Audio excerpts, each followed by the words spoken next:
Presencia del candidato doctor Jesús Eduardo Hinojos Ramos, quien impartirá la conferencia titulada Experiencias en la elaboración de artículos científicos que considerar al momento de enviar un escrito de evaluación. A continuación doy lectura a su semblanza. Jesús Eduardo Hinojos Ramos es ingeniero en electrónica y maestro de matemática educativa por el Instituto Tecnológico de Sonora. Actualmente es estudiante del 7º semestre del doctorado en Ciencias con especialidad en Matemática Educativa en CINVESTAP, bajo la dirección de la doctora Rosa María Farfán Márquez, con el tema de investigación, caracterización de las concepciones de estudiantes de Ingeniería Eléctrica relativas al estado estacionario. En 2012 obtuvo el premio a la excelencia por parte del Centro Nacional de Evaluación y desempeñó labores en el área de empaque de la empresa American Safety Razor en Ciudad Obregón, Sonora. Cuenta con 7 años de experiencia docente como tutor del programa de alumnos de alto rendimiento académico, profesor titular en asignaturas de licenciatura en Ingeniería Eléctrica y profesor titular de licenciatura y posgrado del Departamento de Matemática del ITSON, y como profesor auxiliar de Ingeniería en Producción Multimedia de la Universidad La Salle Noreste. Ha participado en eventos nacionales e internacionales de la disciplina como ponente e instructor de talleres de tecnología para el aula de matemáticas y como árbitro para revistas como Relime, Educación Matemática y Rediech. Es coautor de un libro sobre aplicación de las matemáticas mixtas en educación superior y ha publicado en memorias de congresos y en la revista ISTEMAT, además de participar como organizador de eventos académicos como la Semana de Matemáticas y el Seminario de Matemáticas y Tecnología del ITSO. Dejamos con ustedes a Jesús Eduardo Hinojos Ramos.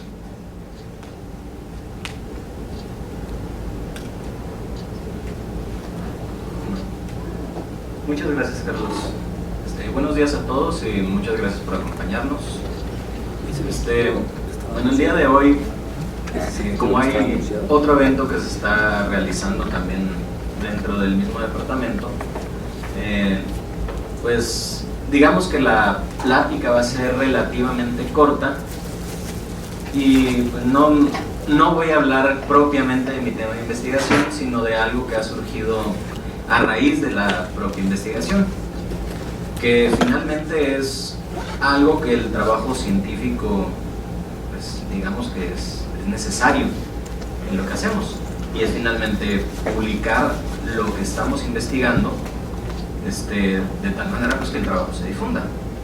Finalmente es algo muy importante dentro de cualquier disciplina científica, el hacer saber a la comunidad en qué se trabaja y qué avances hay dentro de las propias líneas de investigación. Por esa razón, el título de la plática que les voy a dar hoy es Experiencias en la elaboración de artículos científicos y qué considerar al momento de enviar un escrito de evaluación. Principalmente esto va desde la experiencia como estudiante al momento de yo escribir acerca de mi investigación, y en las pocas veces que me ha tocado también ser árbitro de algún escrito que me han enviado, qué cosas se consideran y qué cosas normalmente cometemos como, digamos, ingenuidades que tenemos al momento de escribir. La presentación básicamente la voy a dividir en 3 partes. La primera es, bueno, ¿por qué publicamos nuestra investigación? ¿En qué dificultades encontramos al publicar? Y pues un ejemplo desde la propia experiencia. ¿Por qué publicamos? El primer requisito pues de publicación es porque queremos dar a conocer nuestro trabajo. Es la primera razón por la que nosotros vamos a publicar algo, por la que vamos a buscar publicar algo. Como dice el refrán, no se sabe que la gallina puso huevos hasta que esta empieza a cacarear. Entonces, si nunca publicamos nuestro trabajo, pues jamás se va a saber en qué estamos haciendo la investigación. Otra de las razones es porque pues finalmente se está construyendo una comunidad que comparte conocimiento, y por la misma razón, al momento de dar a conocer nuestro trabajo, otras personas pueden pues reflexionarlo, discutirlo y finalmente realimentarlo, que es de la manera en la que la propia investigación crece y también la manera en la que la comunidad crece. a leer trabajos de otras personas y pues primeramente reflexionarlas uno mismo para ver qué entendió, discutir acerca de qué entendió uno con respecto a qué entendió otro, y finalmente si hay la oportunidad de platicar con la persona que escribió el artículo, pues igual realimentarlo, decir, ver, ok, es que esto me pareció muy bien, pero esto no estoy tan de acuerdo por tal o cual cosa. Esto lo considero muy importante porque finalmente es como también crece uno mismo como investigador al momento de recibir la realimentación de otras personas. Y el último punto de por qué publicamos es porque de esta manera, digamos, ampliamos de cierta forma el conocimiento de una línea de investigación. Un ejemplo claro es cómo han surgido dentro de la propia disciplina, aquí en el área de educación superior, cómo han surgido los estudios de género, que no empezaron directamente, nos interesa estudiar género, sino que fue un problema que se derivó a partir de otros estudios que se estaban haciendo. Ahora, ¿qué dificultades encontramos al publicar? Y aquí es donde digamos que va a ser la única referencia que voy a citar aquí en esta presentación, porque finalmente estoy hablando de experiencias. Pero esto me pareció muy importante mencionarlo. En esta referencia, que básicamente hablan acerca de cómo pues, proponer o cómo hacer una pregunta de investigación significativa, básicamente es el primero de una serie de editoriales que estos autores van a publicar en esta revista de Journal for Research in Mathematics Education. Ahorita creo que ya está publicado el segundo número de esta serie de editoriales, según creo van a ser 6. Y básicamente aquí reportan que en el 2002 el Consejo Nacional de Investigación, la National Research Council, publicó una guía de 6 principios para la investigación científica en educación, y mencionan que el primero de estos principios que se debería tomar en cuenta al momento de investigar o de querer publicar algo es que es necesario crear preguntas significativas que puedan investigarse empíricamente, y que lo significativo de una pregunta se puede establecer con base en el trabajo teórico, con base en lo metodológico y con base en lo empírico. Sin embargo, mencionan que no siempre es claro en qué cuenta como una pregunta significativa o de dónde viene, de dónde salió esa pregunta significativa. Muchas veces puede ser por interés genuino o simplemente es algo que a uno le llama la atención, pero puede ser que eso para alguien no sea, para el evaluador o para alguien que está leyendo el artículo no sea significativo. Y por ello es importante saber comunicar aquello que queremos investigar con nuestra propia pregunta de investigación, por lo que es necesario formularla de manera atractiva para quien la lea y por lo mismo justificarla con argumentos que sean convincentes. Y estos autores básicamente indican que un problema general de los artículos de investigación que ellos reciben, que son enviados a arbitraje, es que los autores no especifican qué quieren dar a conocer con su artículo, o no especifican sus preguntas de investigación, o en lugar de dar algo específico de lo que ellos van a platicar o de lo que van a escribir en ese artículo, indican una duda general que puede ser una duda de toda una línea, una duda de toda una comunidad o propiamente una duda de la propia disciplina, más no de algo puntual que ellos estén investigando. Y de hecho indican hasta incluso con porcentajes que ellos han rechazado, el 55% de los artículos que han rechazado en esa revista es porque no muestran de manera clara esa pregunta o no declaran de manera precisa los objetivos de las investigaciones, o bien lo que plantean no es acorde o coherente con los métodos o con el marco teórico en el cual están trabajando. Y pues básicamente también nos indican qué sería bueno considerar al momento de escribir. Y en primero es pues, ser específicos y precisos al plantear. Que no sea una tarea para el lector inferir qué es lo que queremos dar a conocer con nuestro trabajo. Hay que ser explícitos, básicamente. El segundo es que haya conexiones de nuestra propia investigación con otras cosas que ya se han hecho dentro de la disciplina, de tal forma que se pueda situar lo que estamos haciendo dentro de un área más amplia del conocimiento o que en dado caso permita ampliarlo.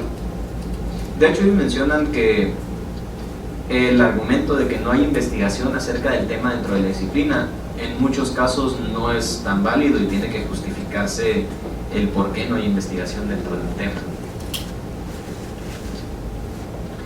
El tercer punto es que hay que ser coherentes. Como ya lo mencionaba, que el marco teórico y el método de la investigación sean empíricamente realizables y se pueda comprobar con lo que se está presentando. Ahora bien, el ejemplo de la propia experiencia. Y pues básicamente lo que voy a hablar es de qué dificultades he encontrado yo al momento de escribir algo. Que es, pues básicamente, cuando nosotros estamos investigando hacemos un montón de trabajo. Mucho de ello se queda, digamos, guardado en algún archivo o carpeta perdida dentro de nuestra computadora o en un disco duro externo, una memoria USB. Y digamos que nomás uno, ni siquiera el asesor sabe que hicimos tal o cual cosa para llegar a lo que estamos llegando. Mucho queda fuera de la tesis, mucho queda fuera de lo que hemos hecho, pero pues no por eso quiere decir que no es un trabajo que no valga la pena. Finalmente, el punto más complicado, a mi parecer, es definir qué es lo que queremos publicar. Y pues básicamente lo que podemos publicar son, dentro de muchas revistas, lo que admiten, revisiones bibliográficas, avances de la investigación, los diseños e instrumentos de intervención, o bien los resultados de la investigación. Y estos resultados pueden ser teóricos o pueden ser resultados que contengan datos empíricos de lo que nosotros hemos encontrado. Ahora bien, ya que sabemos qué queremos publicar, hay que definir con quién lo vamos a publicar, es decir, si lo vamos a publicar solos o si vamos a tener pues colaboradores dentro del artículo.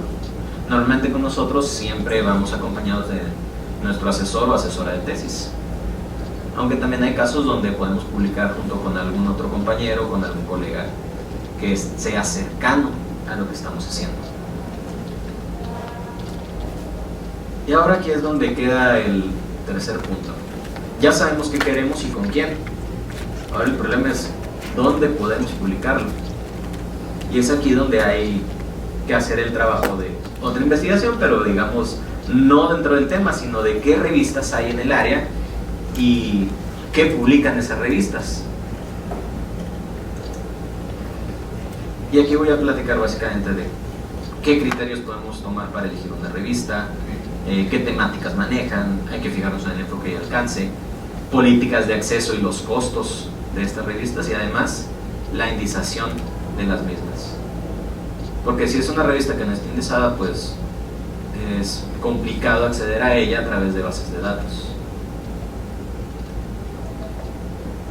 Voy a hablar también de cómo podemos estructurar nuestros documentos, que hay que seguir lineamientos, delimitaciones y en dado caso que se requiera la consultoría externa. Voy a hablar más de eso adelante. Y finalmente, aquí es donde viene lo feo de cuando estamos publicando, y es que nos rechacen nuestro artículo. Y nos preguntamos nosotros, bueno, ¿y por qué me lo rechazaron? ¿Y qué podemos hacer si nuestro artículo es rechazado? Digamos, porque si no lo aceptan, pues qué padre. Ya hay que esperar a ver si hay realimentación o ver en qué se puede mejorar. Pero si es rechazado es donde hay más área de oportunidad para poder hacer un artículo mucho más, digamos, profesionalmente hecho. Ahora bien, ¿qué queremos publicar? Y aquí es donde ya empiezo a hablar de mi experiencia. Yo decidí en cierto momento publicar un avance de la investigación de lo que estoy realizando. Básicamente, pues ya para el tercer año del doctorado, a la mitad del tercer año, uno ya ha hecho mucha parte de la investigación, algunos ya se encuentran haciendo su análisis de datos, otros quizás están tomando los datos, pero ya hay mucho trabajo previo que se ha hecho de forma teórica. Entonces, aquí es la parte de decisión. ¿Qué parte de la investigación podemos publicar? O sea, una cosa es que queramos, la otra es que podamos publicar algo de eso. Y de aquí, pues lo que yo escogí para publicar en este caso fueron los resultados de la problematización que hice durante el primer año. También qué elementos identificamos para elaborar el diseño de intervención o el instrumento, y también las perspectivas para la elaboración del instrumento. Es decir, en este caso yo elegí dar las bases de lo que usé para mi diseño y de qué manera estructuro teóricamente ese diseño y le doy su justificación. Y también qué pretendo hacer con ese diseño ya que está hecho. Digamos que esto fue publicar lo que se hizo durante el primero y segundo año. Y el título del artículo en cuestión fue una alternativa para ampliar los significados matemáticos promovidos por la escuela en ciencias eléctricas desde la socioepistemología, hablando propiamente de qué cosas se promueven acerca del estado estacionario y cómo desde la propia investigación propongo algunos elementos que permitan ampliar esos significados que se quedan limitados por la escuela. Ahora, ¿con quién lo vamos a publicar? En este caso, pues como mencioné, los primeros que nos acompañan a lo largo de toda nuestra formación académica son nuestro director o directora de tesis, y generalmente pues es la persona con la que hacemos coautoría en todo momento. El segundo punto pueden ser miembros del sínodo o revisores de este trabajo, que pues son cercanos a la investigación, ya lo han leído y en algunos casos nos han dado un acompañamiento más cercano. Otro, los colegas cercanos, propios compañeros que están con nosotros en seminario. De hecho, hace poco Fabián, la doctora Farfán y yo elaboramos otro para un foro. Ese también es un trabajo complicado de redactar a 4 o a 6 manos, porque cada quien le pone su propio estilo. Digamos, hay que unificarlo también. Y el último punto, que es algo que últimamente han estado evaluando mucho, y es la publicación en solitario, que uno mismo publique lo que hace como investigación de manera autónoma. Ahora bien, para mi caso, pues publico con mi asesora, con la doctora Farfán, y con un miembro de mi sínodo, que fueron la doctora, como mencioné, y el doctor Mauricio Orozco, que ellos me han acompañado mucho para ver detalles con este trabajo.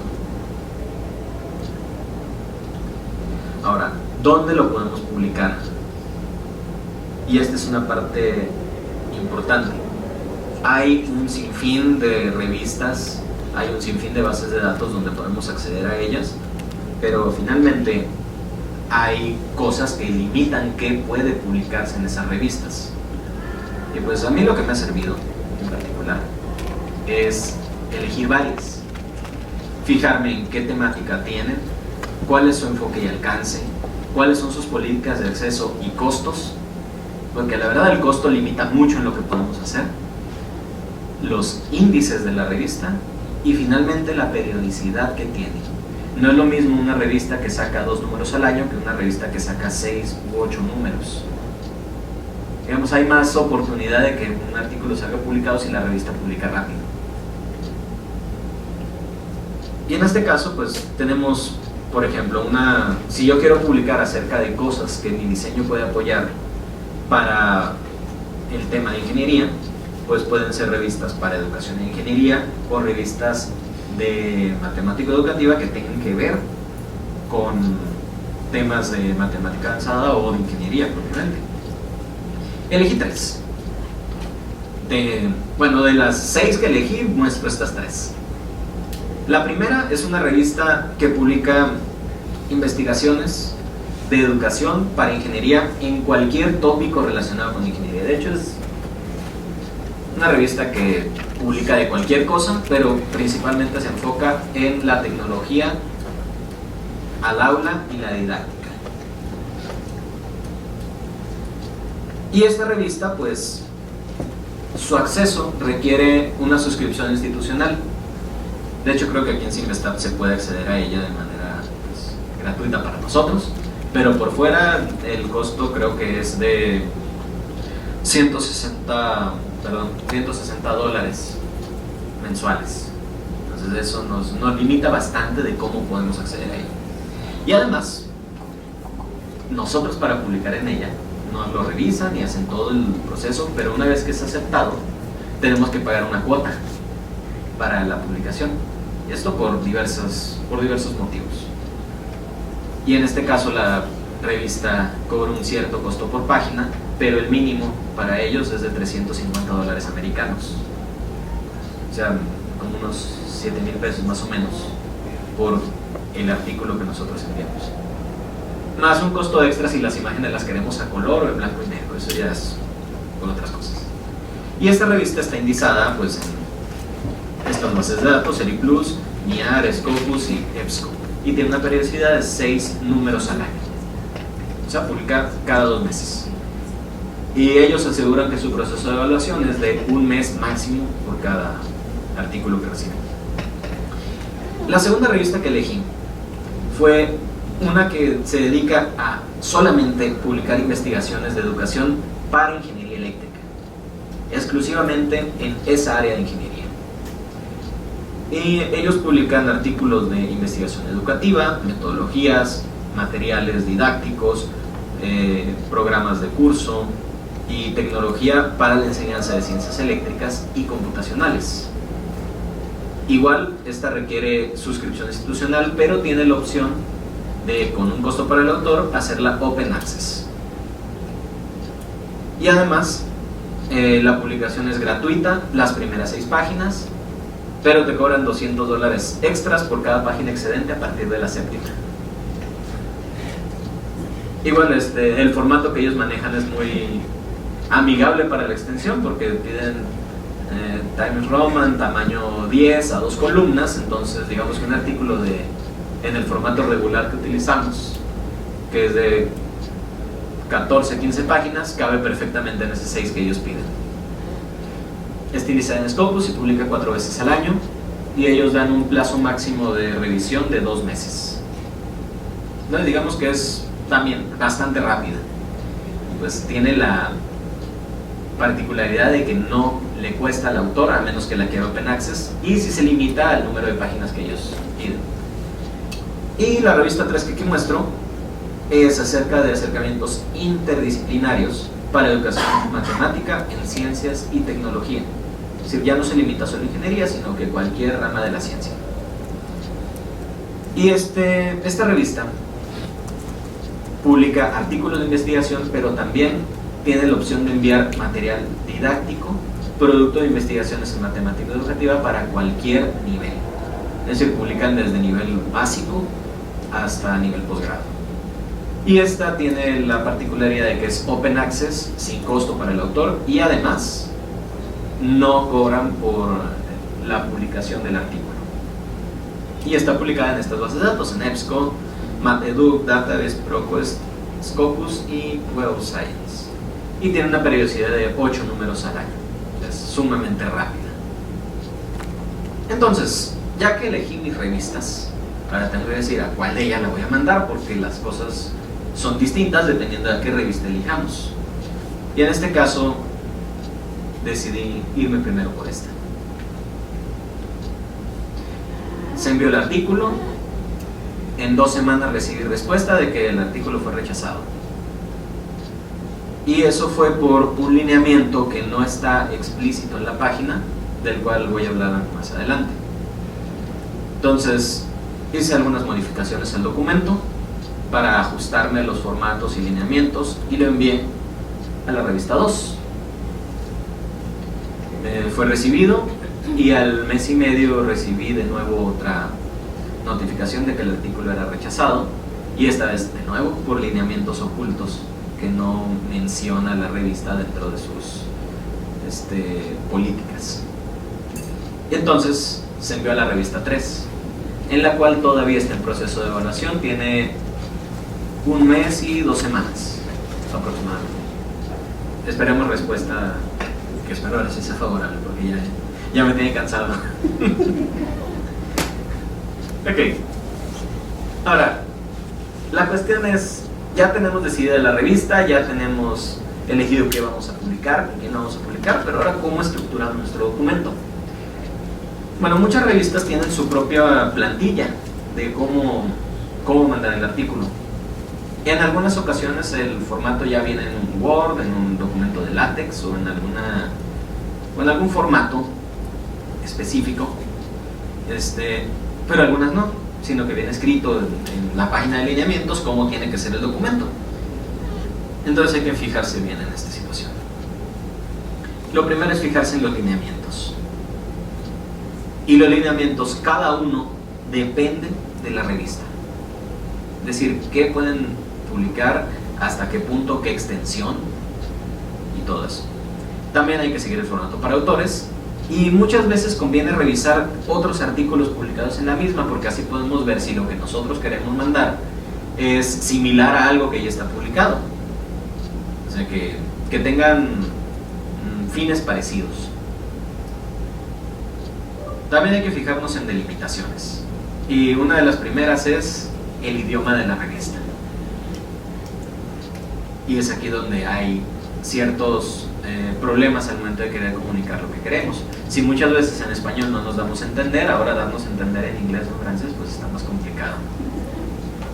Y también hay que fijarnos en el número total de páginas o de palabras, porque hay finalmente revistas que determinan el máximo para número de páginas, de 12 a 30 en algunos casos, o el número total de palabras limitarlo a 5.000 o a 10.000 palabras. Y finalmente la cuestión de la consultoría externa. ¿A qué me refiero con consultoría externa? Bueno, nosotros aquí en México, América Latina, estamos acostumbrados y pues nuestro idioma nativo es el español.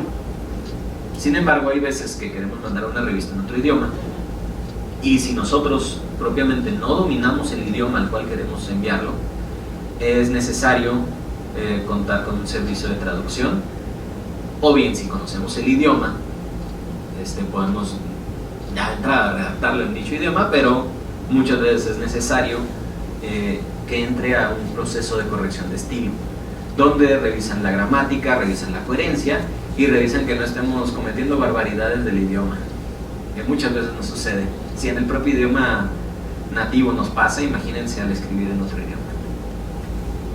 Pues bueno, esto es algo que viene ahí en la página, que por ejemplo la revista, a la última que envié, no tiene un límite de palabras ni un límite de páginas.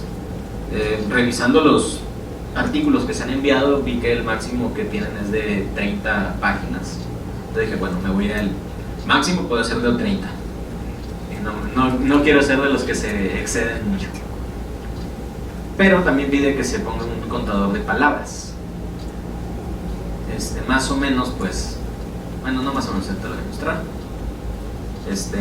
Para las guías de estilo piden que se adhiera uno a las formas de estilo rápido, que es un documento PDF que ellos tienen en su página para preparar el documento, y piden que uno no se fije en lo que se ha enviado a la revista para estructurarlo. Hay que seguir el formato, hay que seguir las reglas. El segundo punto es que, ok, te aceptamos en inglés, pero tiene que ser British. No puede ser en inglés americano. No podemos cometer barbaridades que se cometen muchas veces en el inglés americano, que los británicos son mucho más finos en ese punto. Y finalmente, el uso de las comillas. Comilla simple o comilla doble, dependiendo de qué vayamos a hacer. Bueno, el documento que envié tuvo un total de 25 páginas o 6.359 palabras.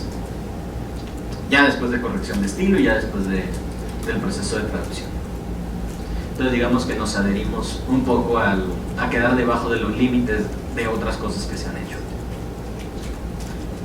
Ahora bien, en las guías que proponía la revista, decía, hay que incluir una introducción, marco teórico, esquema metodológico, resultados, discusión y conclusiones. Y en dado caso hay que incluir también una frase que diga que no tenemos conflictos de interés y nuestras referencias. ¿Qué hacemos aquí?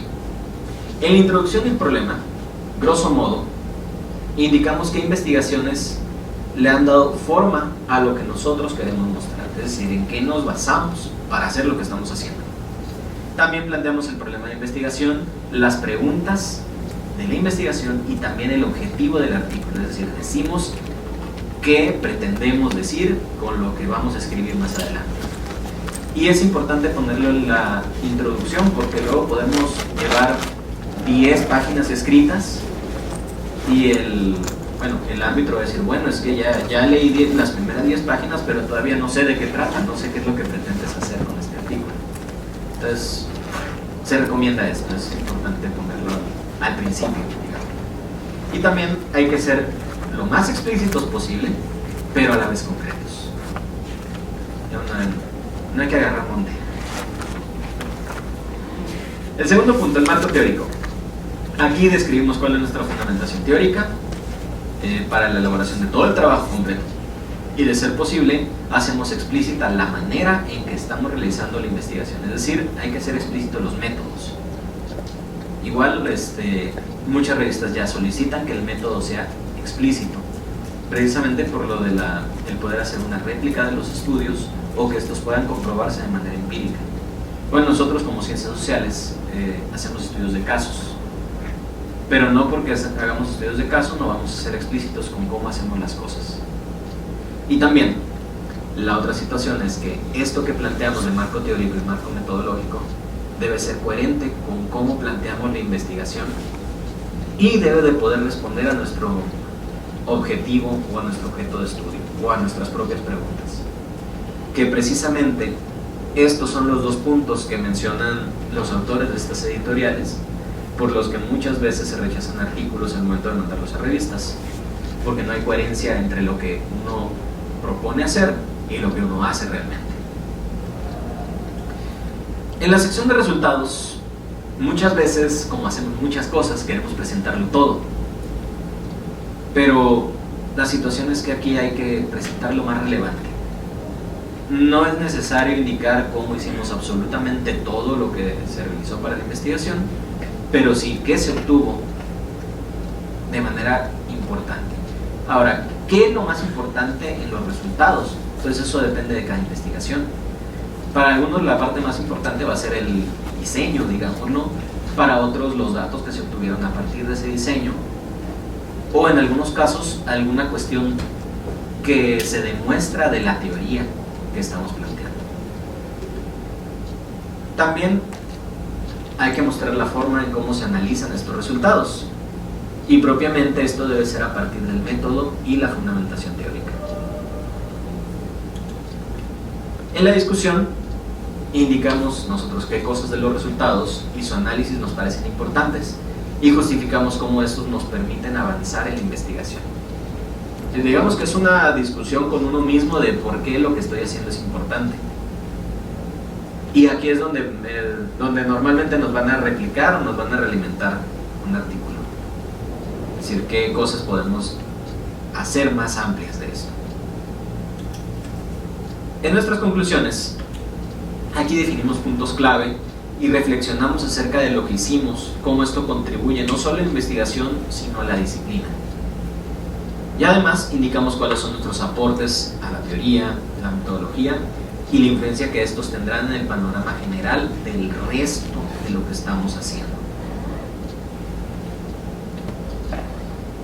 Y bueno, los conflictos de interés. Esto no todas las revistas lo piden, pero en algunas sí. Y es donde tenemos que decir que al momento de elaborar el presente artículo ningún animal fue dañado, ni ese tipo de cosas.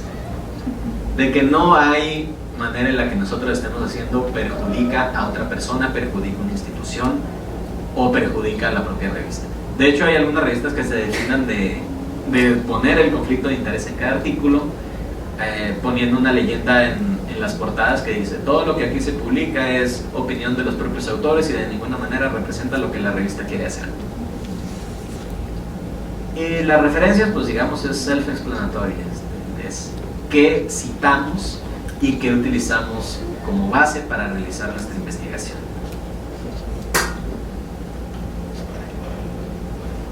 Ahora, ¿qué es lo que envié a esta revista? En la introducción, pues básicamente cito qué cosas le dieron forma a lo que estoy enviando. Pueden ser las investigaciones previas que uno hace, por ejemplo, lo que está publicado en actas de congresos, en comunicaciones breves, en talleres, cosas que hayan surgido a partir de revisiones que se han hecho en seminarios, investigaciones que han hecho colegas también, o investigaciones que ha hecho el asesor o asesora de tesis. Y además, en esta misma parte, al final proponemos cuál es la pregunta de investigación y qué pretendemos hacer en este artículo. Posteriormente, hablamos acerca de nuestro marco teórico. En este caso hablamos de la socioepistemología, en qué nos basamos, cuáles son las... Bueno, en este caso yo hablo de las dimensiones del saber,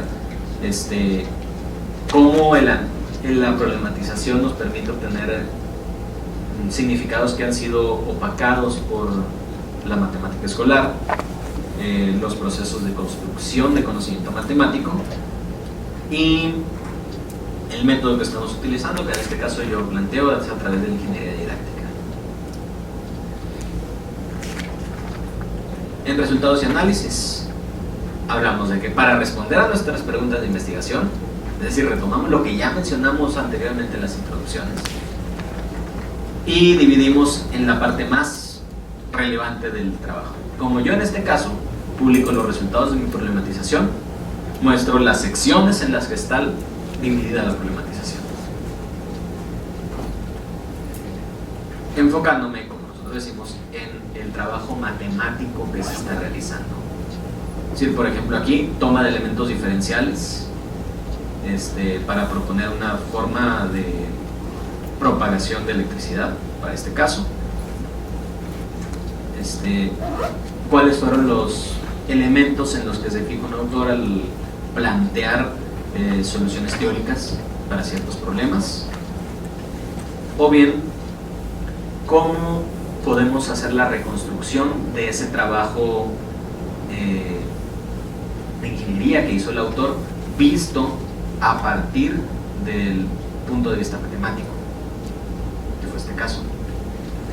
Y plantear cuáles son las semejanzas, cuáles son las diferencias y en qué se basaron cada uno para proponer modelos que ellos están utilizando para hacer que ellos utilizaron para hacer sus investigaciones.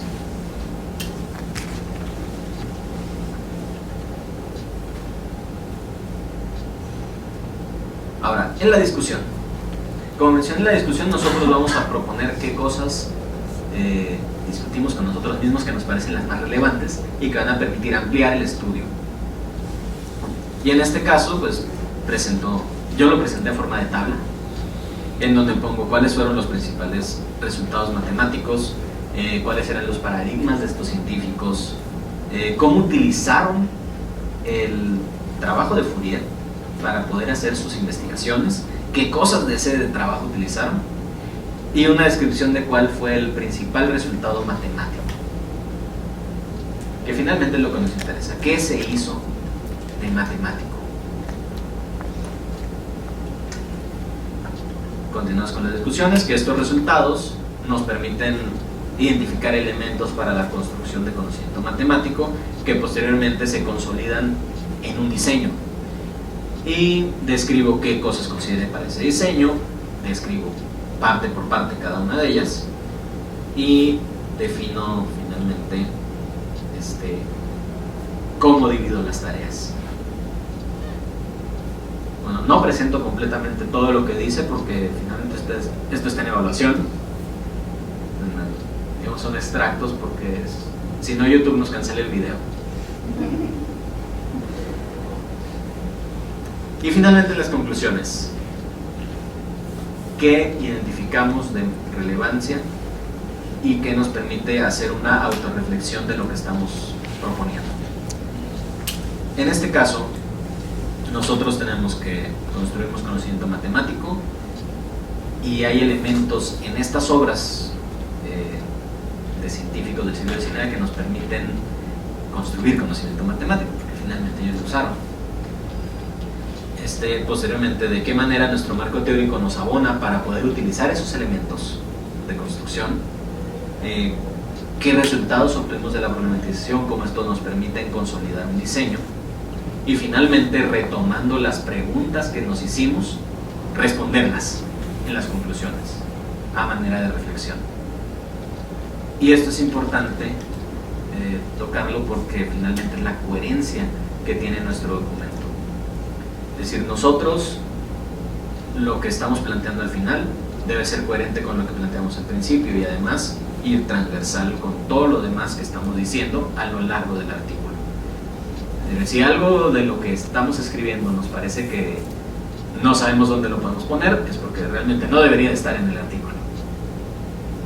Y la otra situación es que el artículo debe ir consolidado en una sola idea. No tratar de tocar varias ideas que uno puede tener, que eso también es complicado, porque finalmente al escribir la tesis nos estamos fijando en muchísimas cosas. Hay mucho trabajo alrededor y muchas veces queremos hablar de todo al mismo tiempo. Pues finalmente no hay que ser tan extensos, hay que ser explícitos y precisos. Ahora sí la parte triste. ¿Qué hay que hacer si nos rechazaron nuestro artículo, que nos costó 2, 3, 5, 10 meses de trabajo hacer la redacción?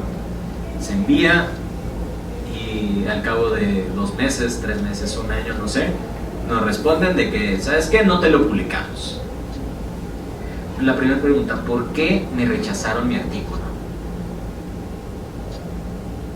Pues la primera puede ser por políticas editoriales. Es decir, que para nosotros a lo mejor sí tenía que ver con la temática o tenía que ver con el enfoque que tenía la revista a la que enviamos, pero pues digamos que al editor, en este caso, le pareció que no tenía nada que ver y nos dice, ¿sabes qué? No te lo podemos recibir por tal o cual cosa. El segundo punto, que haya planteamientos confusos en claridad, coherencia u objetividad, es decir, que no hayamos sido coherentes al momento de plantear las cosas. Que hablábamos de China al principio y terminamos hablando de, no sé qué les gusta de Timbuktu, que no tiene nada que ver. Y el tercer punto, que es el que es importante tocar, los lineamientos no explícitos. Muchas veces puede haber en una revista lineamientos ocultos, los cuales no mencionan en las páginas, no mencionan en las guías de estilo y no mencionan tampoco en otros artículos que se han publicado.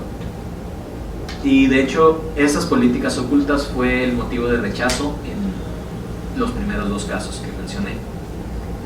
En el primero fue porque la revista indicó en la revisión del editor que ellos no publicaban estudios de caso. Tenían que ser estudios realizados en facultades con un mínimo de poblaciones de 40 en adelante. Entonces publicar un estudio de casos con 3 personas no era suficiente según el punto de vista del editor. Pues ante ello, que podemos hacer, la población que estamos tomando en cuenta no abarca lo que ellos consideran pertinente. Y la segunda revista, el rechazo fue por el lineamiento oculto también de la población. Ellos indicaban en sus políticas editoriales que sí publicaban estudios de caso,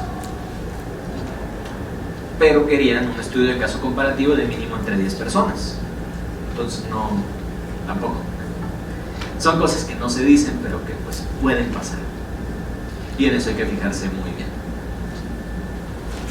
Ahora, ¿qué podemos hacer si nos rechazaron nuestro artículo?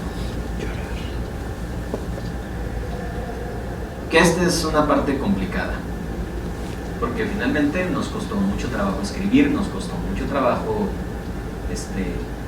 concretar ideas, cristalizarlo y tener el escrito hecho, que no solamente tiene que pasar por manos de uno, sino que también tiene que pasar por la revisión del asesor, y muchas veces también lleva tiempo y lleva mucho trabajo no solo de una persona, sino de 2 o 3. Y pues, el primer punto es que no hay que tomar personal el rechazo de un artículo.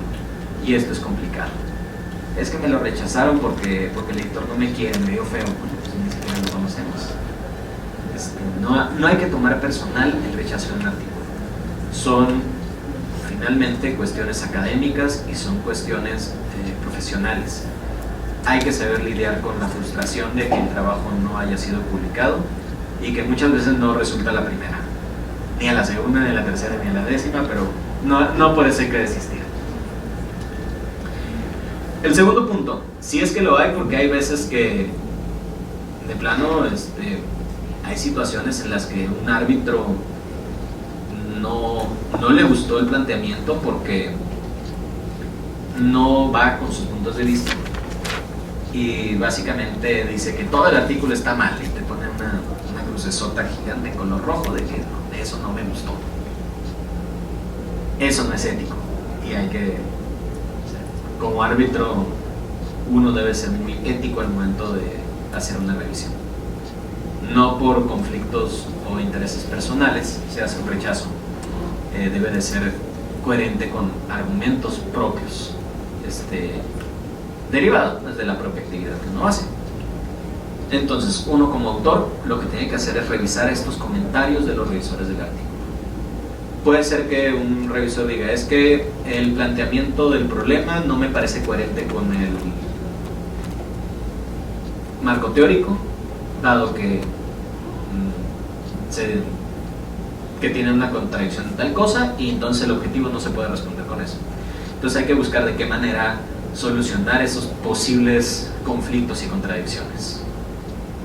Siempre los comentarios de los árbitros son importantes, son bien recibidos, e igual con el primer punto, no se deben tomar personales, son cosas completamente académicas.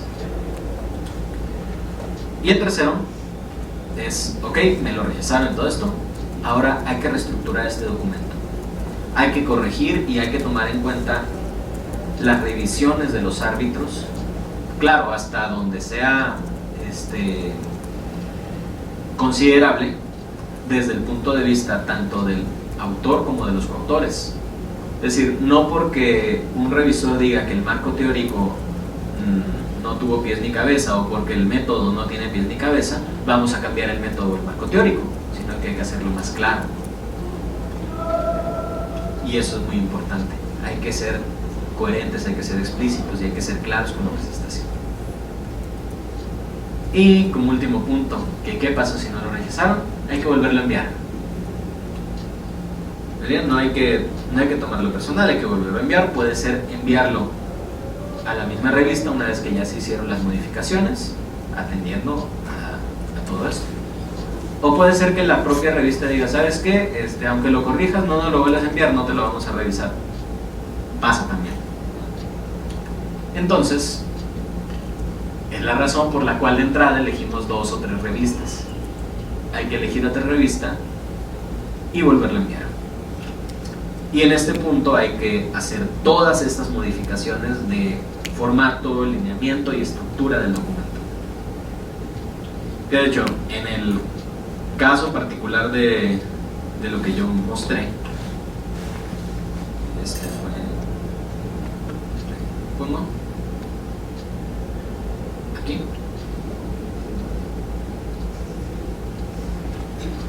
La ventaja que hubo es que la revista 1 y 2 tenían el mismo formato, entonces no hubo que cambiar gran cosa, nomás los comentarios de los árbitros.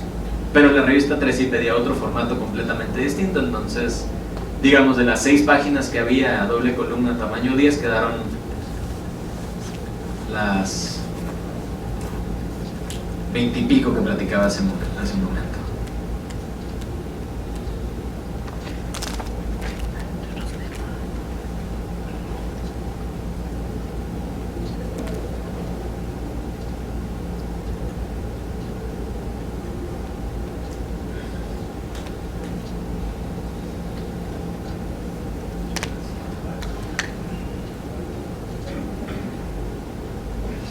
Entonces, finalmente,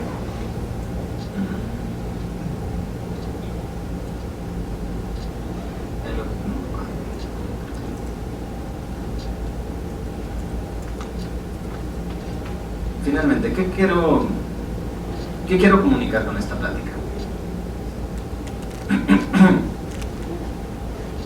Nuestro trabajo como estudiantes, investigadores en formación y finalmente como futuros investigadores es ampliar las líneas de conocimiento en las que estamos trabajando, es ampliar las líneas de investigación, generar nuevas líneas también, y para ello hay que dar a conocer lo que se está haciendo. Es muy importante el trabajo científico, es muy importante el trabajo colegiado, y sobre todo la divulgación de este trabajo es una tarea que, digamos, no es no es algo que se nos esté diciendo de manera explícita al momento de entrar en este ambiente académico. La publicación, la investigación son cosas que van de la mano, son trabajos que están implícitamente relacionados, y sobre todo, como dije hace rato, esta frase que a algunos les causó risa, nadie sabe que la gallina puso un huevo hasta que no lo cacarea. Entonces, muy importante el que uno, al momento de realizar investigaciones, haga saber qué está haciendo de investigación. Para eso, por ejemplo, tenemos nuestros foros. Por ejemplo, aquí el Seminario de los Jueves me parece un excelente lugar en el que nosotros como estudiantes podemos decir qué estamos hablando. Claro, estamos limitados en tiempo en algunas situaciones, pero hay otros. Por ejemplo, hay los seminarios de grupo, donde muchas veces no nos animamos a exponer lo que estamos haciendo porque nos van a criticar, que nos van a ver feo, que otra situación. No, finalmente es trabajo académico. Que alguien nos caiga gordo y que le queramos hacer la vida de cuadritos es otra cosa, pero no sean así. Hay que ser académicamente profesionales. Y también el mensaje que quiero dar es que hagan el esfuerzo y hagan el trabajo de publicar lo que están haciendo, de presentarlo en congresos, de presentarlo en foros como este, de elaborar los extensos que se solicitan. Por ejemplo, ahora con el próximo RELME es muy importante, porque de esa manera los propios compañeros podemos saber en qué están trabajando ustedes, y también ustedes pueden saber en qué está trabajando uno. Finalmente, como menciono, somos una comunidad de investigación,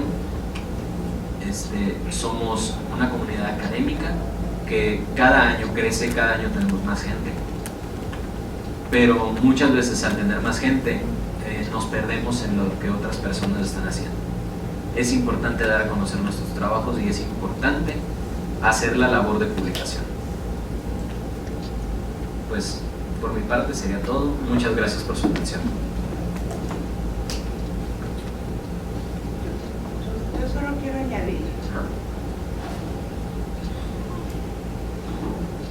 solo quiero añadir algo que les he comentado reiteradas veces, que cuando uno manda a una revista un artículo es porque entra a esa comunidad de diálogo o quiere entrar. Entonces es importante eso, pues la publicación también es importante para ingresar a diversas comunidades de diálogo. Y en este caso con Eduardo, pues es que si hacemos trabajo de ingeniería, tenemos que encontrar revistas de ingeniería que puedan leer nuestros trabajos, ¿no? Entonces, ese fue un trabajo como que nuevo, ¿no? Ya no ir a Bolema, ya no ir a enseñanza de las ciencias o a Relime, sino tratar de entrar a un ámbito de discusión distinto. Agradecemos al candidato doctor Jesús Eduardo Hinojo Ramos su presentación. A continuación damos inicio a la fase de preguntas y comentarios de nuestros asistentes y el público que nos acompaña desde la transmisión en línea.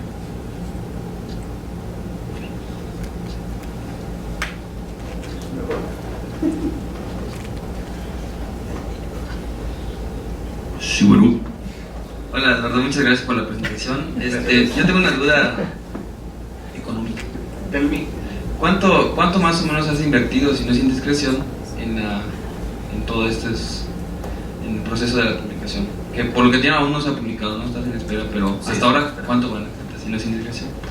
No es indiscreción de ningún modo, al contrario. Pues bueno, nosotros escribimos de entrada el artículo en inglés, y entonces digamos que ahí nos ahorramos la traducción, pero se envió corrección de estilo. La doctora que hizo la corrección de estilo nos cobró 3,000 pesos por el servicio. ¿Okay? De hecho, pues, la doctora Farfán y yo lo pagamos mitad y mitad. Entonces, sí cuesta. El apoyo Sí, del sí. asesor. Sí, con el apoyo del asesor. Ok, gracias. Sí, porque considero que también es una cuestión que pareciera no tiene nada que ver con la calle, pero pues finalmente sí. No tengo, por ejemplo, veía de las revistas 2. Sí. O sea, ¿cuánto decía? $300 por página extra. Te pongo la... 200, imagínate. $200 por página extra a partir de la séptima. O sea, pones 8 páginas, ¿no? Tienes $500. $400 más. Bueno, gracias. Ah, sí, mira. Sí, está. No manches, $400.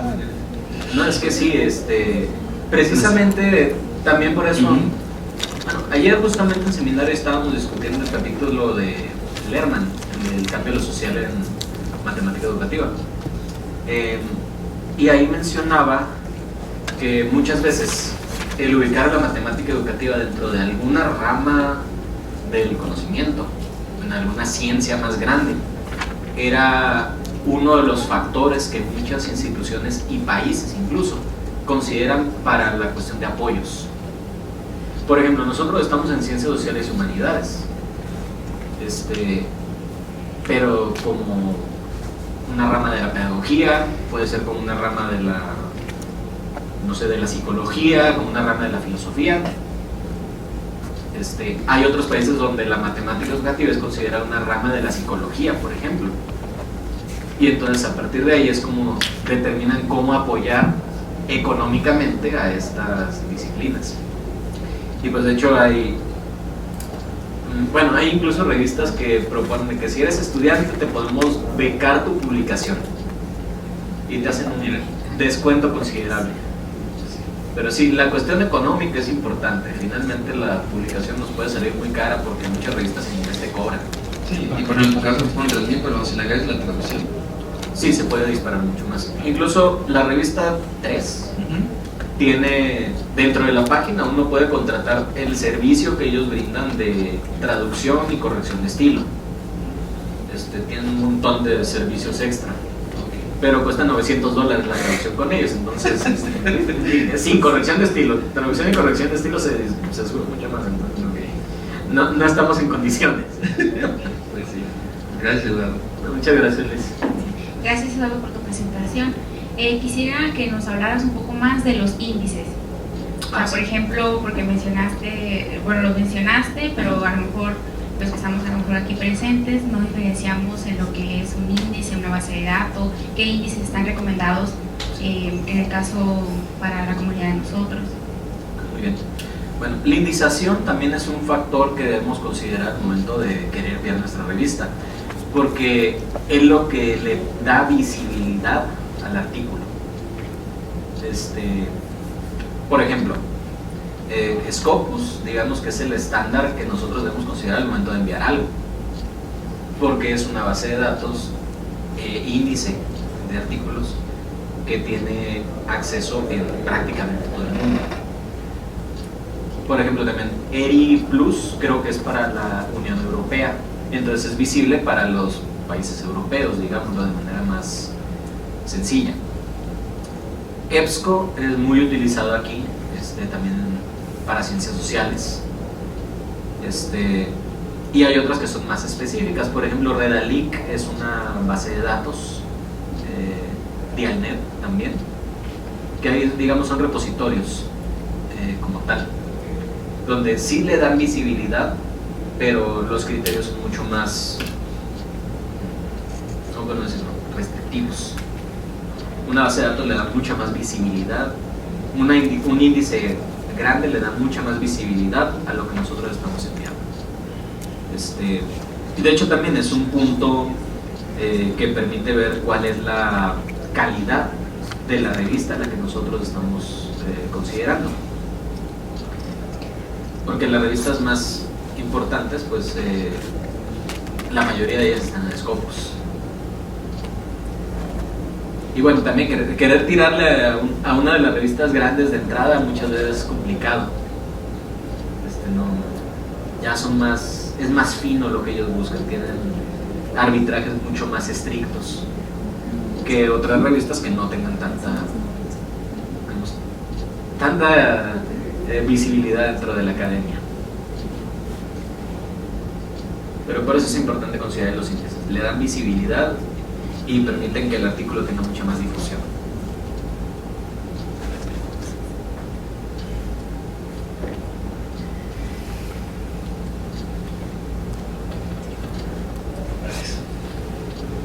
Hola, Eduardo.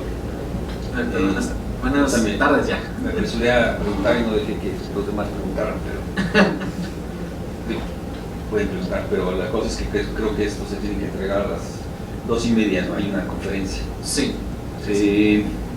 Bueno, debo de confesar que yo vine aquí creyendo que ibas a presentar un avance de tu proyecto. O sea, yo sé que tuve esa información, ya pregunté, no la leí. Se me ha de los jueves, vine para acá, pero no leí lo que ya estaba anunciado que ibas a exponer. Yo creo que es útil en una comunidad como la nuestra tener reflexiones de este corte, así como creo que se va a tener en la escuela de invierno, ¿no? O se está proponiendo, o no era así. Así entendí por ese mensaje. Bueno, ok. Entonces creo que es útil. Ahora, en toda tu exposición tuve una impresión y un malestar, así como que no podía dejarme de mover y me sentía incómodo por tener esa acción. Porque me parecía que el mensaje que estabas enviando en toda tu reflexión parece que se convierte en un problema técnico. O sea, si yo resuelvo ese problema técnico, publico. Y eso no es tan cierto. Qué bueno que la doctora Rosa María Farfán al final dice, fíjate, si hubieras dicho, o sea, para mí es como una reflexión que estoy haciendo y en la forma que yo actúo también con mi grupo, con mis estudiantes, etcétera, ¿no? Yo creo que hacer una investigación y desarrollar una línea de investigación es a través de un programa. Y ese se define y se dice y se hace trabajo. Y para eso entonces diriges tesis, para eso publicas, etcétera, etcétera. Entonces, más bien hay un entorno de una comunidad. Y entonces, cuando en ese programa se decide hacer cierto tipo de publicación, que es lo que Rosa María dijo, ese fue el antecedente, ¿no? Hubiera sonado muy distinto si hubieras dicho, tenemos un programa, queremos publicar en revistas de ingeniería, no sé si lo logren, pero es un programa. Decías diálogo, ¿no? O sea, dialogar con otra comunidad. Y entonces uno encuentra la razón de. Lo otro pareciera ser como muy técnico. Revistas, reviso, hay miles, todo eso lo que sabemos, pues. ¿Cuál será? ¿Cuál le pego? No sé, o sea. Y entonces todas tus pesares eran como si fuera un problema técnico. Y sí, hay que cumplir ciertas cosas técnicas, que si no las cumples también te lo rechazan, es una verdad. Pero yo quisiera como que el mensaje fuera, es un problema técnico. Y hay que mandarlo a traducir, pues sí, pues así es, ¿no? Corrector de estilo, pues sí, eso está dentro de lo cotidiano de lo que es publicar, pues, o sea, pues eso es algo así. Yo diría, a esta reflexión conviene tipificar, o sea, no basta solo ver una lista de revistas, sino irlas tipificando. O sea, claro, hay un índice y hay valores de las revistas, ¿no? Entonces, todos queremos ser Easy o lo que sea, ¿no? Pero entonces, para tener un panorama, deberíamos de empezar a hacer ejercicios. Nosotros ya lo empezamos a hacer, es decir, ir caracterizando las revistas para entender cuáles sus lineamientos, hacia dónde van y dónde podrían encajar mejor nuestros artículos. Ese es por un lado, y eso yo creo que ayudaría. Entonces, ¿qué hay que hacer? Pues leer, ojear, ver con calma, entonces meterse a la página, no solo ver el nombre de la revista, sino meterse a la página. Ahora, también hay una comunidad, entonces también te pasan links, tal revista, y las revistas, entra dentro de tu programa, de lo que tú quieres, ¿no? O sea, si algo más práctico, ¿no? Yo solo lo digo así porque una de dos, o el mensaje hace que la gente diga, ay, sí, mañana publico, o no, yo no publico. O sea, pareciera ser como que, qué terror. Fíjate, o sea, es una actividad que hacemos todos los investigadores, y todos los investigadores han pasado por procesos de rechazo. O sea, ninguno se salva, ninguno. No hay nadie que se salve, ni siquiera estos personajes grandes del extranjero, nadie. Entonces más bien vienen reflexiones, ¿por qué me lo rechazan? Lo que tú decías. Pero no buscar la parte técnica, sino el debate. Y aquí viene un punto importante. ¿Cuál es el debate de fondo? O sea, por ejemplo, yo diría, si ustedes están entrando o quieren entrar a revistas de ingeniería y han sido rechazados, ¿cuál es el debate de fondo? Se tiene que, eso subyace, es algo como más sutil y se tiene que ir entendiendo, porque entonces es un debate. Entonces, bueno, ¿ganamos o no ganamos? ¿O siempre vas a estar rechazado en ese tipo de revistas? Bueno, ya, no hay de otra. Y aquí vienen ciertas cosas que vale la pena luego comentar. Muchas veces uno cree que es un problema de inteligencia, un problema de que si lo hago bien, ¿no? O sea, coherentemente, lo decías N veces, ojalá que lo domines, te felicito si así lo haces. Ojalá. ¿Verdad? O sea, ojalá uno cree que es coherente y luego algún revisor te hace ver que no es coherente. Y aquí la parte importante es entender que sí es cierto, se te chispó ahí, no es coherente, entonces lo tienes que hacer coherente. O es un debate, ¿verdad? O sea, es algo que va en contra de lo que tú estás haciendo y entonces tienes que debatir. Bueno, pero no debatir en las revistas con los árbitros no es muy conveniente porque finalmente te lo pueden rechazar. O sea, sí, entonces no, su artículo no es para esta revista, busque otra comunidad para que sea publicado. Bueno, pero algo iba a decir, se me fue por meter esta parte. Bueno, entonces, el asunto es que no creo que el problema sea completamente técnico, sino tenemos que entender el debate. Entonces, por ejemplo, yo te diría, es útil saber que, por ejemplo, han pasado años, ¿verdad? Nuestra disciplina nace allá por los 70s, han pasado años, pero la historia de Rousseau, la teoría de situaciones didácticas, el hombre tardó como cerca de 7 años para que le publicaran su teoría de situaciones didácticas. Por lo pronto no estaba cruzado de brazos, pero tuvo que hablar con editores. Tiene él más traducciones que publicaciones. Entonces, O sea, él en su vida ha publicado 3, 4 cosas. Entonces, como sea. Entonces tuve que hablar con editores. Entonces, cuando viene el diálogo, y si ustedes como comunidad de ese grupo consideran que el artículo es coherente, cumple con todo y ha sido rechazado, a lo mejor hay que acercarse al editor o a los editores y dialogar con él. Generalmente en las revistas hay un cuadro que yo veo que luego la gente lo descuida mucho. Casi todas las revistas te piden el por qué tú quieres publicar ahí.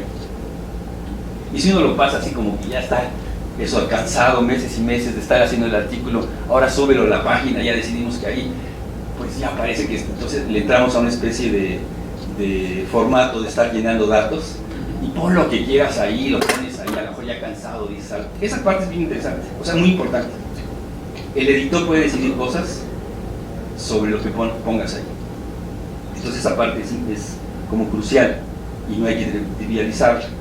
Son como cosas que ahí están. Esto va conjunto con una participación en un congreso de ingeniería. También, que la comunidad te conozca, o sea, debatir ahí y entender. Es un congreso que tiene una parte de educación. Claro, que ellos están preguntando, etcétera, etcétera, ¿no? Entonces yo creo que eso va por ese terreno. Entonces es como estudiar las revistas, entender el tipo de discusión que hay. Ahora, tú decías así como que si dominas el idioma lo pones sí o no, entonces un traductor. O sea, todos sabemos, o sea, que que hay cierto universo de contenido, yo me atrevería a decir, la teoría epistemológica, porque nació aquí, no es tan trivial que esté en ese universo. Entonces aquí vienen las discusiones de los árbitros, o sea, ¿no les parece familiar tu vocabulario? Yo diría, pues yo te he escuchado, no te he leído, pero te he escuchado, estuve en tu examen predoctoral. Entonces ahora dices, no, y entonces veo los puntos que se discutieron en tu examen predoctoral y ya lo estás poniendo en juego para publicarlo, sino que no lo hagas. Pero digo, en la torre, no sé cómo estará escrito, pero entonces sí, o sea, hay una parte que uno debe de entender lo que yo estoy haciendo como investigador y cómo lo puedo poner en un terreno universal. Y entonces a lo mejor quitas matices porque eso no pasa a ese universo. Es un ejercicio que yo creo que hay, o sea, y que uno lo vive. Pero fíjate, son ese tipo de puntos. No es así como solo lo técnico. Está bien que precise lo técnico, está bien, o sea, no lo hagas a un lado. Pero falta entender, dado lo que tú estás planteando, cuál es el debate con la comunidad científica. ¿Qué te dicen? O sea, ver con agudeza las críticas que te han hecho para entender cuál es el debate. Y entonces poder modificarlo y ponerlo en un lenguaje más universal. Es en algún sentido. Y eso no es trivial. Para nadie. Para nadie es trivial. Entonces, no solo le corresponde a un estudiante hacerlo bien o no, sino a las comunidades de investigadores. Esa parte es difícil. Ahora, hay otros universos en nuestras comunidades que están más ligados a lo que está en la literatura universal. Bueno, entonces ellos pasan por otro tipo de asuntos, ¿no? Pero nosotros pasamos por eso. Y entonces, las traducciones al inglés se vuelven complejas. No solo es una palabra, ¿no? Sino todo el contenido, cómo se va a decir y demás. Y es así como todo, o sea, tenemos un lenguaje nosotros, socioepistemológico. Es un lenguaje que lo vamos haciendo nosotros, pero sí lo tenemos que saber comunicar, pero sí es un reto. Entonces, en esa reflexión hay un montonal de puntos, aquí no tengo un montonal, o sea, uno podría hacer, o sea, toda una tesis, por ejemplo, hacer una pregunta de investigación. Para empezar, preguntémonos y hagamos alguna sesión de mesa, de discusiones. ¿Qué es un artículo científico? Hay debate, o sea, ¿qué es un artículo científico? No basta ver un formato para decir eso es lo que es científico. O sea, ¿qué es una pregunta de investigación? Entonces sí, efectivamente, alguien que pudiera estar formándose, sí puede confundir la pregunta de investigación con una pregunta de la disciplina, con una pregunta de la teoría. ¿Te das cuenta? Entonces, ¿en qué momento es una pregunta de la investigación, dado lo que estás planteando? Esas cosas son triviales. Son finas, es parte del crecimiento, de entender, leer, ver, ubicar, discutir, etcétera, etcétera, ¿no? Entonces esas partes sí conviene en las sesiones entender cuando estás haciendo tu tesis, en dónde estás poniendo en discusión la disciplina, en dónde entra tu trabajo de investigación específico. O sea, es un poco eso. Bueno, y entonces uno aprende también a tratar de sacar a flote cuáles son esas condiciones de poner nuestra discusión en el universo, de la disciplina en el mundo, sea socioepistemólogo o no. Entonces es algo que no es así, mira, anótalos. Número 1, o sea, es algo mucho más armado que habrá que ir haciendo camino a la luz de la experiencia. Entonces, pues yo solo quería intervenir en el sentido de que no nos vayamos con la finta de que esto es un problema técnico, sino es un problema más de formación, de hacer cosas, de entender. La publicación, yo creo que en grupo se debe definir qué tipo de revistas son las que habría que aplicar. El solo tener una lista y tratar de ponerlo ahí es ingenuo. Digo, a lo mejor es suerte y publicas, pero es ingenuo mejor decir para qué, por qué, cuál es mi programa que tengo y hacia dónde quiero hacer la difusión. Hay revistas muy leídas y algunas no son easy, como la ZDN, y ¿quién no quiere publicar en la ZDN? ¿No? No, ahí publicas por invitación. Y ahí publicas por invitación, ¿verdad? O sea, sí, pero tiene un valor enorme, pero por lo que sea no es easy, o sea, no aparece en esas clasificaciones. Entonces, por un lado está minimizado, pero por otro lado está en tu programa donde quieres publicar.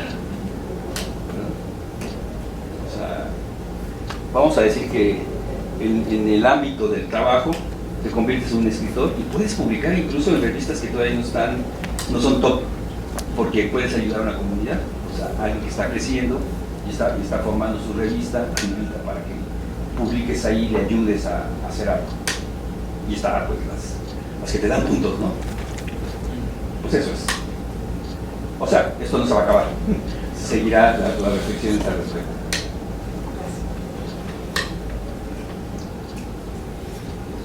Muy bien. Ya no tenemos más tiempo para preguntas. Si alguien tiene una pregunta, podríamos hacer espacio para una más breve. Si no, entonces continuamos con el programa.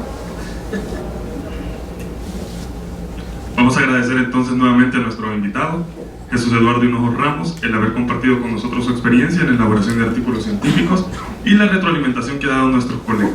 A continuación se hará entrega de un diploma de reconocimiento, el cual dice lo siguiente: el Centro de Investigación y Estudios Avanzados del Instituto Politécnico Nacional, Departamento de Matemática Educativa, otorga el presente reconocimiento a Eduardo Hinojos Ramos por su ponencia, experiencia en la elaboración de artículos científicos que considerar al momento de enviar un escrito a evaluación, impartida en la sesión 122 del año 30 del Seminario de los Jueves del Área de Educación Superior, Ciudad de México, 13 días del mes de junio de 2019, firmado por la doctora Rosa María Farfán, coordinadora del Seminario de los Jueves.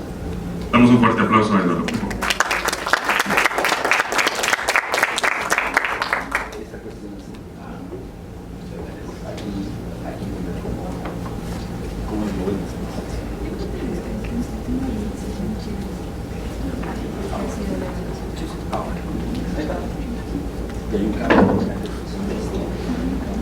Para finalizar la sesión, compartimos con ustedes algunos avisos de interés.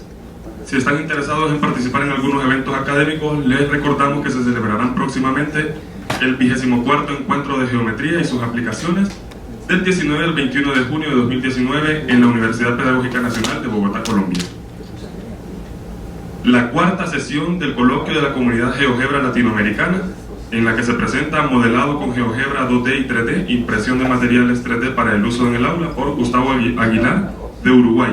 Es el jueves 20 de junio a las 13 horas de la Ciudad de México. Habrá transmisión en vivo en su página de Facebook. Próximamente, la Reunión Latinoamericana de Matemática Educativa, RELME 33, del 7 al 12 de julio de 2019 en la Universidad de Ciencias Informáticas de La Habana, Cuba. El 16 Congreso Internacional COPUMAT 2019, del 15 al 17 de julio de 2019 en La Habana, Cuba. El Congreso de Matemática Educativa COME, del 1 al 3 de agosto de 2019 en Tegucigalpa, Honduras. El quinto Coloquio de Doctorado en Matemática Educativa, del 25 al 29 de noviembre de 2019 en Sinvestad, Zacatecas. Y la 21 Escuela de Invierno en Matemática Educativa, EIME, del 11 al 14 de diciembre de 2019 en la Universidad Autónoma de Baja California, en Mexicali. Así que todos están cordialmente invitados. Les recordamos que si desean difundir algún evento o convocatoria de interés para la comunidad, por favor escribirnos a nuestra cuenta de correo seminaes@sinvestad.mx. De parte del comité organizador, agradecemos a la comunidad y a nuestra coordinadora, la doctora Rosa María Farfán, todo el apoyo brindado. Les esperamos la próxima sesión, el 27 de junio, en este mismo lugar. Muchísimas gracias. Buenas tardes.